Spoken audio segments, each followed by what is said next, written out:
നമസ്കാരം. ലോകപ്രശസ്ത അഴിമതി വിരുദ്ധ പോരാളി ടോമിൻ തച്ചങ്കരിയെ ഐ ഗ്രൂപ്പുകാരുടെ സമ്മർദ്ദത്തിന് വഴങ്ങി ഉമ്മൻചാണ്ടി ഒടുവിൽ മാറ്റിക്കളഞ്ഞു. ഗുരുപ്രതിമ തകർത്ത വാർത്ത ഇതുവരെ ശ്രദ്ധയിൽപ്പെടാത്തതിനാൽ വെള്ളാപ്പള്ളി BJP സ്നേഹത്തിൽ ലയിച്ചു പോവുകയും ചെയ്യുന്നു. CPMന്റെ ക്ഷമ പറച്ചിലാണെങ്കിൽ തുടരുന്നു. പിന്നാലെ ബീഹാറിലെ തെരഞ്ഞെടുപ്പും മമ്മൂട്ടിയുടെ കൂളിംഗ് ഗ്ലാസും തുടങ്ങി നിരവധി കാര്യങ്ങൾ. ഡെമോക്രസി തുടങ്ങുകയാണ്. എല്ലാവർക്കും സ്വാഗതം. വിവാദങ്ങൾ ഇങ്ങനെ കത്തിപ്പടരുകയായിരുന്നു. തച്ചങ്കരിയെ മാറ്റണം, മാറ്റണ്ട, മാറ്റല്ലേ പ്ലീസ് തുടങ്ങിയ ശബ്ദങ്ങൾ ചുറ്റിലും മുഴങ്ങുമ്പോഴാണ് ഉമ്മൻചാണ്ടി ആ പ്രഖ്യാപനം നടത്തിയത്. ഒരു പ്രതിഷേധവും വകവയ്ക്കാതെ ടോമിൻ തച്ചങ്കരിയെ കൺസ്യൂമർ ഫെഡിന്റെ MD സ്ഥാനത്ത് നിന്ന് മാറ്റിക്കൊണ്ടുള്ള പ്രഖ്യാപനം. തച്ചങ്കരിയെ പറഞ്ഞയച്ചതിന്റെ പ്രതിഷേധം A ഗ്രൂപ്പുകാരനായ സതീശൻ പാച്ചേനി വഴി ഇപ്പോഴും കൺസ്യൂമർ ഫെഡിനകത്ത് മുഴങ്ങിക്കൊണ്ടിരിക്കുകയുമാണ്. അഴിമതിയും ആരോപണങ്ങളും സസ്പെൻഷനുകളും ഒക്കെ കൂടി മുഖമാകെ വികൃതമായി കിടന്ന തച്ചങ്കരി കൺസ്യൂമർ ഫെഡിലെ അഴിമതി വിരുദ്ധ പോരാട്ടത്തോടെ ഹീറോയായി മാറിക്കഴിഞ്ഞു. ട്രാൻസ്പോർട്ട് കമ്മീഷണർ, KBPS MD എന്നീ കസേരകളാണ് പുതിയതായി തച്ചങ്കരിക്ക് സർക്കാർ കൊടുത്തിരിക്കുന്നത്. ഉമ്മൻചാണ്ടി മാറ്റം പ്രഖ്യാപിക്കേണ്ട താമസം തച്ചങ്കരി KBPSലേക്ക് സ്ഥാനമേൽക്കാനെത്തി. എത്തുമ്പോഴേക്കും പടക്കവും അതിലേറെ പ്രതീക്ഷകളുമായി തൊഴിലാളികൾ സ്വീകരിക്കാൻ റെഡി. മുതലാളി കാറിന്നിറങ്ങുമ്പോ പടക്കം കൃത്യമായിട്ട് പൊട്ടണം. അത് ശരി. അപ്പൊ അച്ഛനും മോനും കൂടി ഇവിടെ കിടന്ന് ചവിട്ടാടാ കളിക്കേ? അയ്യേ, ഞങ്ങൾ അച്ഛനും മോനൊന്നും അല്ല, ഇവൻ ബീഹാറുകാരൻ. ഭഗവാനെ, ഒരു പടക്കത്തിന് നീ കൊടുത്താൻ പോലും മലയാളിനെ കിട്ടാണ്ടായ അതിന് നീ ബീഹാറിൽ നാളെ ഇറക്കിയ? സാറിന് ഇപ്പൊ എന്നാ വേണ്ടേ? അല്ല, മുതലാളി വരുമ്പോ പടക്കം കൃത്യമായിട്ട് പൊട്ടണം. ഇവന്മാർ ഇതെല്ലാം കൂടെ കൊളവാക്കും തോന്നുന്നു. ബാനിച്ചിന്റെ കാര്യം എന്തായി? അതൊക്കെ ഞാൻ അവർക്ക് ടൈമിംഗ് കൊടുത്തിട്ടുണ്ട്. അതെ, പറഞ്ഞത് കേട്ടല്ല, ഞാൻ പറഞ്ഞതാണ് ടൈമിംഗ്. പടക്കം തീർന്ന ബാൻഡ് തുടങ്ങും. ആ ടൈമിങ്ങിന് എന്തെങ്കിലും വ്യത്യാസം വന്നാൽ 10 പൈസ തരത്തില്ല. അപ്പൊ പടക്കത്തിന്റെ ടൈമിംഗ് തെറ്റിയാണ്. ആ ചോദ്യത്തിന് തന്നെ ടൈമിംഗ് തെറ്റി. എടാ, നിന്നെയൊക്കെ പോലെയല്ല പടക്കം. നിന്റെയൊക്കെ പൊട്ട് പരാജയപ്പെടുമ്പോഴാണ് പൊട്ടിപ്പോകുന്നത്. അതെ, വന്നു എല്ലാവരും നിർത്ത്. അവരെത്തി.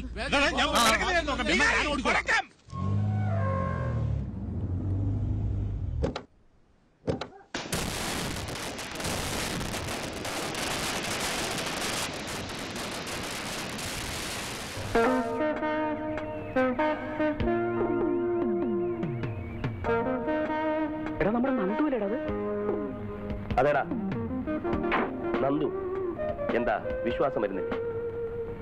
പണ്ട് വായനശാലയുടെ പണം കള്ളക്കണക്കെഴുതി പോക്കറ്റിലാക്കിയെന്ന് പറഞ്ഞ് കള്ളനെന്ന് മുദ്രകുത്തി നിങ്ങൾ പരിഹസിച്ച് അപമാനിച്ചയച്ച അതേ നന്ദകുമാരൻ തമ്പി. പക്ഷേ എനിക്കതിൽ ദുഃഖമില്ല. അന്ന് നിങ്ങളത് ചെയ്തില്ലായിരുന്നെങ്കിൽ ഇന്ന് ഈ കാണുന്ന KDE 4744 AC അംബാസഡർ കാറും അങ്ങ് സിറ്റിയിൽ ഒരു വലിയ ബംഗ്ലാവും ഉയർന്ന ഉദ്യോഗവും പദവിയും ഒന്നും എനിക്കുണ്ടാകുമായിരുന്നില്ല. നിന്നെയൊക്കെ പോലെ ഈ ഉരുണ്ട ബോളം കളിച്ച് ചൊറിയും കുത്തി മുരടിച്ച മനസ്സുമായി ഇന്നും ഈ കുരുവിക്കുളത്ത് ഒരനാഥ പ്രേതം പോലെ ഞാൻ അലഞ്ഞു നടക്കുമായിരുന്നു. Now I am very happy.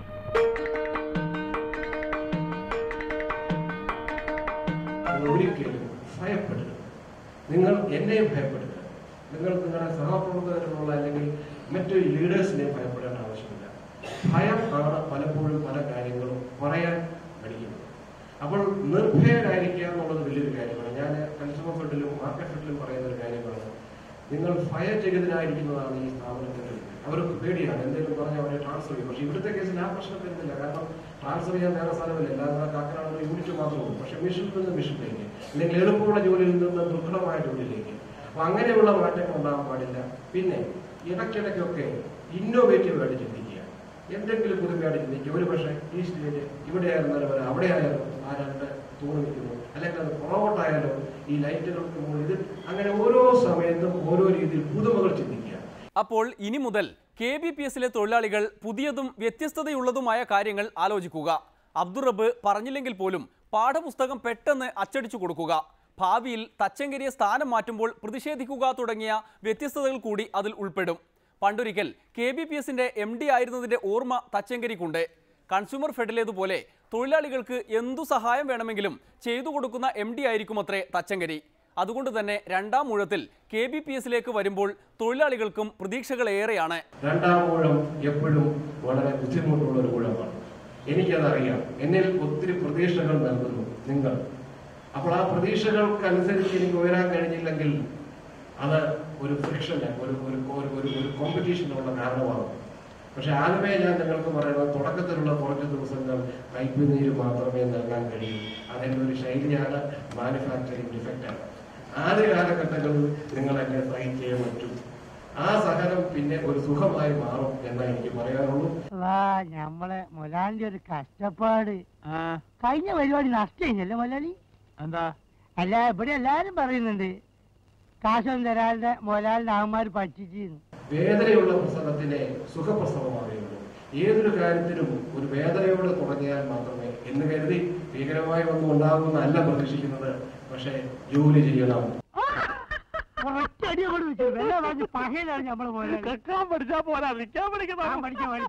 സ്വാധീനമുള്ളവരും സ്വാധീനമില്ലാത്തവരും രണ്ട് രീതിയിലുള്ള പരിഗണന നമ്മുടെ പുസ്തകത്തിലുള്ളതല്ല. എല്ലാവർക്കും തുല്യത, സമത്വം, അതാണ് ഈ തൊഴിലാളിയുടെ അല്ലെങ്കിൽ പുതിയ തൊഴിൽ കൾച്ചറിന്റെ പ്രധാന ലക്ഷ്യം. പിന്നെ നമ്മൾ വീട്ടിൽ നിന്ന് എഴുത്ത് വന്നിട്ടേ, നമ്മൾ ചെറിയ അഞ്ചന് മാർക്ക കല്യാണാണ്, കയ്യിൽ നിന്ന് പൈസ അയച്ചു കൊടുക്കാൻ, വീട്ടിൽ കഷ്ടപ്പാടാണ്. നമ്മൾ തമ്മിലുള്ള ബന്ധത്തിന് ഇടനിലക്കാരുടെ ആവശ്യമില്ല. ആർക്കും എപ്പോഴും എന്ത് കാര്യവും മാനേജിംഗ് ഡയറക്ടറോട് നേരിട്ട് പറയാനുള്ള അവസരമുണ്ട്. അത് അവരുടെ വ്യക്തിപരമായ ആവശ്യമായിരുന്നു. പല സ്ഥലങ്ങളിൽ ഞാൻ ഇങ്ങനെ പറഞ്ഞു കഴിഞ്ഞാൽ ഇറങ്ങുന്ന വഴിക്ക് രാത്രി ഒന്നും അടിച്ചിട്ട് സാറേ എന്നെ എസ് പിടിച്ചു ഞാൻ കൊടുക്കാമെന്ന് പറഞ്ഞ് കള്ളു പിടിച്ചിട്ട് സാറല്ലേ പറഞ്ഞ് എന്താവശ്യമുണ്ടെന്ന് വിളിക്കാതെ. അങ്ങനെയുള്ള വ്യക്തിപരമായ ആവശ്യങ്ങൾ പറയരുത്. മറിച്ച് ഈ സ്ഥാപനത്തിന് നമ്മൾ ചില സ്ഥലങ്ങളിൽ പലപ്പോഴും ഞാൻ കണ്ടിട്ടുണ്ട്, വരുന്നവരെല്ലാം പറയുന്നത് അവരുടെ ശമ്പളം, അവരുടെ ആനുകൂല്യം, അവരുടെ പ്രൊമോഷൻ, അവരുടെ മറ്റു കാര്യങ്ങൾ. അതാകരുത്. ആദ്യത്തെ കുറച്ച് നാളെങ്കിലും നിങ്ങൾ ഈ സ്ഥാപനത്തിന് തന്നെ ഇന്നത് ചെയ്താൽ ഇന്ന ഗുണമുണ്ടാകും, ഇപ്പം ഇന്ന മാറ്റങ്ങൾ വരുത്തിയാൽ ഇന്നുണ്ടാകും. അങ്ങനെ ഈ സ്ഥാപനത്തിന്റെ നന്മയുടെ കാര്യങ്ങളോടും പറയാം. സ്ഥാപന നന്മകളുടെ ഒരു ഘോഷയാത്ര തന്നെ ഇന്നു മുതൽ തച്ചങ്കരിയുടെ മേശപ്പുറത്തേക്ക് ഉണ്ടായേക്കും. എല്ലാം അങ്ങ് നേരിട്ടോഴണം. ഒന്നാം ഊഴത്തിൽ ചെയ്ത നല്ല കാര്യങ്ങളുടെ ഒരു പട്ടികയും MD തൊഴിലാളികൾക്ക് മുന്നിൽ ആദ്യ ദിവസം തന്നെ വച്ചുകൊടുത്തു. അതിലേറ്റവും പ്രധാനം രാത്രി ഷിഫ്റ്റുമായി ബന്ധപ്പെട്ട കാര്യമാണ്. മൂന്നാമത്തെ ഒരു ഷിഫ്റ്റ് ഉണ്ടായിരുന്നു. രാത്രി 10 മണി മുതൽ രാവിലെ 6 വരെ. ഇവിടുത്തെ ഏറ്റവും കൂടുതൽ പ്രൊഡക്ഷൻ കിട്ടുന്ന ഒരു ഷിഫ്റ്റായിരുന്നു. കാരണം ആ സമയത്ത് ആരും ചായക്കുള്ള ബ്രേക്കില്ല, മറ്റു ബ്രേക്കുകളൊന്നുമില്ല. അങ്ങനെയുള്ള മൂന്നാമത്തെ ഷിഫ്റ്റിന് ഏറ്റവും കൂടുതൽ പ്രൊഡക്ഷൻ കിട്ടുന്ന സമയത്ത് അന്ന കാലത്ത് എൻ്റെ ഓർമ്മയാണെങ്കിൽ 15 രൂപ മറ്റൊരു നൈറ്റ് അലവൻസ് ഞാൻ മാനേജിംഗ് ഡയറക്ടർ എന്നുള്ള സ്വന്തം അധികാരം വെച്ച് കൊടുത്തു. പക്ഷേ എത്ര പെട്ടെന്നാണ് ഗവൺമെന്റിൽ നിന്ന് അതിനുള്ള മറുപടി വന്നത്? ആരെന്നുകൂടെ അതിന് അധികാരപ്പെടുത്തി, ഏത് നിയമപ്രകാരം അതിനെ കൊടുത്തു. അപ്പൊ രാത്രിയുടെ അന്ത്യയാമങ്ങളിൽ എല്ലാവരും ഉറന്നിരിക്കുന്ന 10 മുതൽ 6 വരെ ജോലി ചെയ്യുന്ന ആ തൊഴിലാളികൾക്ക് 15 രൂപയോ 20 രൂപയോ ഒറ്റ കൊടുത്തപ്പോൾ അതിനെ ഗവൺമെന്റ് വന്ന് പിടിച്ചു. മറിച്ച് അത്രയും സമയം ഇവിടുത്തെ ഉപകരണങ്ങൾ വെറുതെ കിടക്കുമ്പോൾ ഗവൺമെന്റിനുണ്ടാകുന്ന നഷ്ടങ്ങൾ ആരും നോക്കിയില്ല. അപ്പൊ ഗവൺമെന്റ് അങ്ങനെയാണ്, അവിടെ പ്രൊസീജിയറുകളും നടപടിക്രമങ്ങളുമാണ് പ്രധാനം. എന്തായാലും എല്ലാം കലങ്ങി തെളിഞ്ഞപ്പോൾ തച്ചങ്കരിക്ക് ആകെ മൊത്തം സന്തോഷമായി. വളരെ സന്തോഷമുണ്ട്. എന്നെ സംബന്ധിച്ചോളം ഇങ്ങനെ എന്നെ നല്ല ഏതെങ്കിലും ഒരു MD സംബന്ധിച്ചോളം ഇങ്ങനെ ഒരു സ്വീകരണം കിട്ടുക എന്ന് പറയുന്നത് വലിയൊരു കാര്യമാണ്. ഒരുപക്ഷെ ഇതൊക്കെ പത്രമാധ്യമങ്ങൾ വഴി മറ്റുള്ള പൊതുമേഖലാ സ്ഥാപനങ്ങളുടെയൊക്കെ മേധാവികൾ അറിയുമ്പോൾ അവരും ഓർക്കും എന്തുകൊണ്ട് ഞങ്ങൾക്കും ഇങ്ങനെ കിട്ടിയില്ല. അപ്പോൾ അവരൊരു പക്ഷേ ഞാൻ എടുത്ത നല്ല പോലെയുള്ള എന്തെങ്കിലും തീരുമാനങ്ങളുണ്ടെങ്കിൽ, നടപടിക്രമങ്ങളുണ്ടെങ്കിൽ അതൊക്കെ അവരും തുടരും. അങ്ങനെ കേരളത്തിലെ മൊത്തം ഒരു വർക്ക് കൾച്ചർ മാറുന്നതിന് ഒരു പക്ഷേ ഇതുപോലെയുള്ള സ്വീകരണങ്ങൾ മാറുമെന്നാണ് എൻ്റെ വിശ്വാസം. തച്ചങ്കരിയുടെ സന്തോഷം അതാണ് പ്രധാനം. KBPSന്റെ ചെയർമാൻ ഐ ഗ്രൂപ്പുകാരനാണെങ്കിൽ സൂക്ഷിക്കണം. ഐ ഗ്രൂപ്പുകാരോട് അഴിമതി വിരുദ്ധ യുദ്ധം നടത്തരുതെന്ന പാഠം പഠിച്ച് ഇനിയുള്ള കാലം പെരുമാറാൻ തച്ചങ്കരിക്ക് കഴിയുമാറാകട്ടെ. SNDPയെ BJP ഹൈജാക്ക് ചെയ്തോ? ബീഹാർ നിയമസഭാ തെരഞ്ഞെടുപ്പ് കഴിയുമ്പോൾ അടുത്ത വെല്ലുവിളിയായി കണ്ട് കേരളത്തിൽ വെള്ളാപ്പള്ളിയെയും കൂടെ കൂട്ടി ഒരു പയറ്റാനാണത്രേ BJPയുടെ പരിപാടി. ഏറ്റവും ഒടുവിൽ BJPക്കാർ പ്രതികളായ കണ്ണൂരിലെ ഗുരുപ്രതിമ തകർക്കൽ സംഭവത്തോട് പാലിക്കുന്ന മൗനം കൂടി കണ്ടാൽ വെള്ളാപ്പള്ളിയും കൂട്ടരും ആ കൂട്ടത്തിലേക്ക് ചാടിയതായി ഉറപ്പിക്കാം.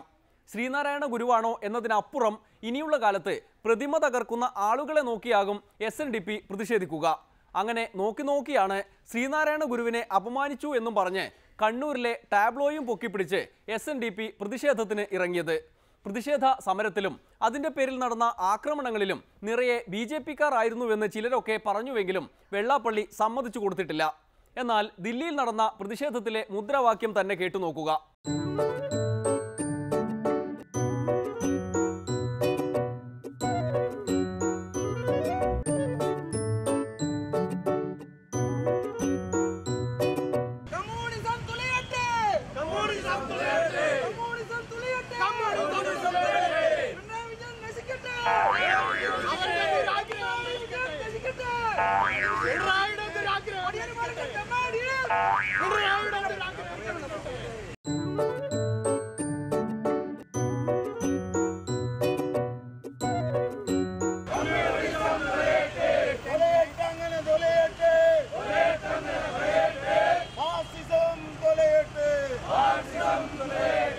ഒരു ജാതി ഒരു മതം ഒരു ദൈവം എന്നതിലൊക്കെ ചേഞ്ച് വരുത്തിയ കാര്യം നടേശഗുരു നേരത്തെ പ്രഖ്യാപിച്ചിരുന്നതാണ്. ഇനി ഭാരത് മാതാ കി ജയ് എന്നാക്കിയാൽ സംഗതി കലക്കും. അങ്ങനെ വിചാരിച്ചിരിക്കെ അതാ വരുന്നു പ്രതിഷേധത്തിന്റെ ശൗര്യം മുറ്റിയ ആ മുദ്രാവാക്യം.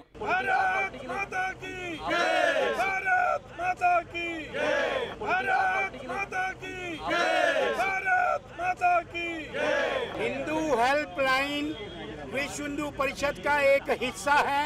അത് ശരി, വിശ്വ ഹിന്ദു പരിഷത്തുകാരാണ്. മുൻപന്തിയിൽ നടന്ന അസൽ SNDPക്കാർക്ക് കള്ളി വെളിച്ചത്താകുന്നത് കണ്ട് സഹിക്കാനേ കഴിഞ്ഞില്ല. അവർ ഉടനെ സംഗതി ഒന്ന് മാറ്റിപ്പിടിച്ചു. വെള്ളാപ്പള്ളിക്കും ശ്രീനാരായണ ഗുരുവിനും കൂടി മുദ്രാവാക്യം വിളിച്ച് തടി തപ്പി. കൂട്ടത്തിൽ എണ്ണത്തിൽ കൂടുതലായ VHPക്കാരെ നിയന്ത്രിക്കാൻ ശ്രമിച്ചു.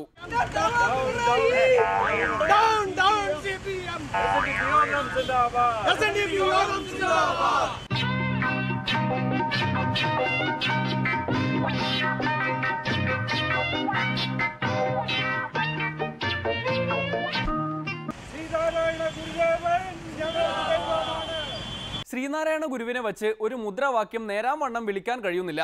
എന്തൊരു SNDPക്കാരാണ് സാർ. അല്ലെങ്കിലും എന്തിനാണിപ്പോൾ ഈ BJP സഖ്യം? നിങ്ങൾ BJP സംഘപരിവാർ എന്ന് പറഞ്ഞ് ഞങ്ങളെ ഇങ്ങനെ പറഞ്ഞ് പേടിപ്പിക്കൊന്നും വേണ്ട. ആരുമായിട്ടും വേണ്ടി വന്നാ കൂട്ടു.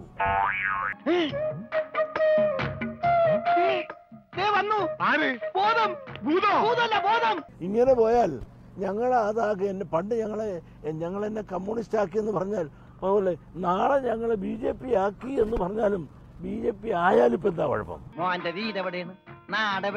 കേരളത്തിൽ പണ്ട് ഇപ്പൊ തന്നെ BJP വളർന്നില്ലേ? ഇവിടെ വളർത്തിയതല്ലേ? ഒരുപക്ഷെ കഴിഞ്ഞൊരു ദിവസം ഞാൻ അസസ് ചെയ്തപ്പോൾ BJPക്ക് ഇവിടെ സീറ്റ് കിട്ടാനുള്ള സാധ്യത കുറവാണെന്ന് പറഞ്ഞു. ഇപ്പൊ അപഗ്രഥിച്ചപ്പോഴാണ് നിങ്ങൾ എഴുതി വെച്ചോ, അടുത്ത പാർലമെന്റ് അസംബ്ലി തെരഞ്ഞെടുപ്പ് വരുമ്പോൾ ഇവിടെ BJP അക്കൗണ്ട് തുറന്നിരിക്കും. അയങ്ങ് ഞങ്ങൾക്ക് എന്താണ്? ആർക്ക് ഗുണകരമായ ഞങ്ങൾക്കൊരു പ്രശ്നമില്ല. ഞങ്ങൾക്ക് ഗുണമാണ് ഞങ്ങൾ നോക്കണത്.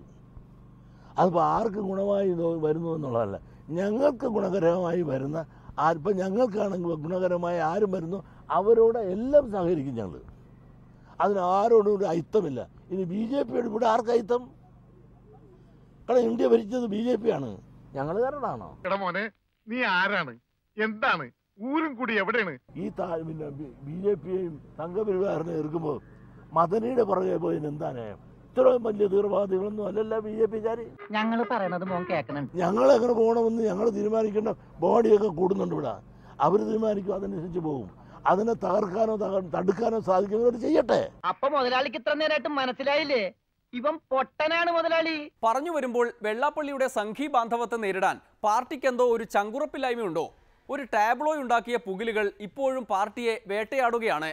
പിണറായി ആണത്രേ തീരെ വഴങ്ങാത്തത്. യഥാർത്ഥത്തിൽ ഈ ശ്രീനാരായണ ധർമ്മത്തെക്കുറിച്ച് പിണറായിക്ക് എന്തറിയാം? ശ്രീനാരായണ ധർമ്മം എന്ന് പറയുമ്പോൾ ഒരു ജാതി ഒരു മതം ഒരു ദൈവം മനുഷ്യൻ. അപ്പോൾ ജാതിയും മതവും തമ്മിലുള്ള വേർതിരിവ് കാണുന്നില്ല. മനുഷ്യാണാം മനുഷ്യത്വം ജാതി എന്നാണ്. മനുഷ്യൻ്റെ ജാതി മനുഷ്യത്വമാണ് എന്നാണ് ശ്രീനാരായണ ഗുരു പറഞ്ഞിട്ടുള്ളത്. ഇത്രയൊക്കെ പ്രസ്താവനാ വീരത്വം കാണിക്കുന്ന പിണറായി പാർട്ടിക്ക് ഒരു ടാബ്ലോയുടെ പേരിൽ ആയുധം വച്ച് കീഴടങ്ങേണ്ടി വന്നു. വെള്ളാപ്പള്ളിയാണ് ശരിയെന്ന് പറയേണ്ടി വന്നു. നിലപാട് ഉറപ്പിച്ചു പറയാനുള്ള ചങ്കുറപ്പില്ല എന്ന് വേണം കരുതാൻ. എന്തിന് ഇപ്പോഴും അബദ്ധത്തിന്റെ പേരിൽ മാപ്പ് പറഞ്ഞു നടക്കുകയാണ് പോളിറ്റ് ബ്യൂറോ പോലും. കണ്ണൂരിൽ ജാഗ്രതയില്ലാത്തതുകൊണ്ട് തെറ്റിദ്ധാരണ പരത്താൻ ഇടയുള്ള ഒരു ദൃശ്യം ഉണ്ടായി. ആ സംശയം സ്വാഭാവികമാണ്. ഇക്കാര്യത്തിൽ ഞങ്ങളുടെ പ്രാദേശിക പ്രവർത്തകന്മാർക്ക് തെറ്റുപറ്റി. ഞങ്ങൾ അത് സംബന്ധിച്ച് ഖേദം പ്രകടിപ്പിച്ചിട്ടുണ്ട്. പ്രശ്നം അവിടെ അവസാനിപ്പിക്കേണ്ടതാണ്. ഇമാതിരി തള്ളിപ്പറച്ചിലുകാർ നേതൃത്വത്തിലിരിക്കുമ്പോൾ പാവം ചങ്കുറപ്പുള്ള അണികളെ കുറ്റം പറഞ്ഞിട്ട് ഒരു കാര്യവുമില്ല. CPIM-നെ ശ്രീനാരായണ ഗുരു രക്ഷിക്കട്ടെ. ഇനിയൊരു ഇടവേള, അത് കഴിഞ്ഞ് കൂളിംഗ് ഗ്ലാസ് വെച്ച മമ്മൂട്ടി. എനിക്ക് വലിയ ടെൻഷൻ ഉണ്ട്. എല്ലാവരും കൂളിംഗ് ഗ്ലാസ് വെച്ചിട്ടുണ്ട്. എന്നെ ചീത്ത വിളിക്കുമെന്ന് അറിഞ്ഞു. ഞാൻ എപ്പോഴും കൂളിംഗ് ഗ്ലാസ് വയ്ക്കുന്ന ആളാണ്.